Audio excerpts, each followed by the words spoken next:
yaşam gelib görüşdü getdi. Səadətim uşaq tək dalınca düşdü getdi.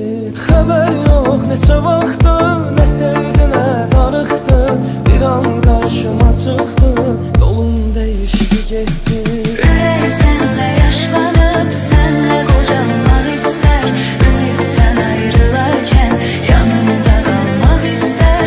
Verəndə son qərarın, ömrümün ilk baharın. Əlindən ixtiyarın, gedərkən almaq istər.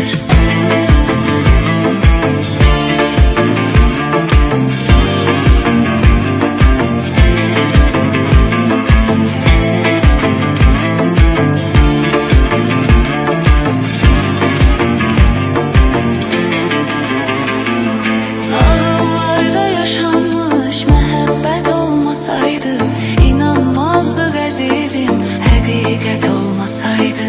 Rəvadırmı olanlar, bəs ağlımda qalanlar, çox olmazdı yalanlar, zərurət olmasaydı. Ürək sənlə yaşlanıb, sənlə qocalmaq istər. Ümid sən ayrılarkən yanımda qalmaq istər. Verəndə son qərarım, ömrümün ilk baharım.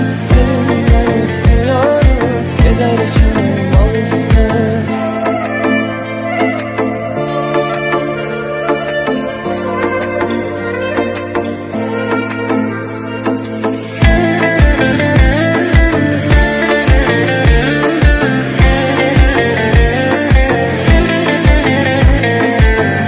sənlə yaşlanıb, sənlə qocalmaq istər.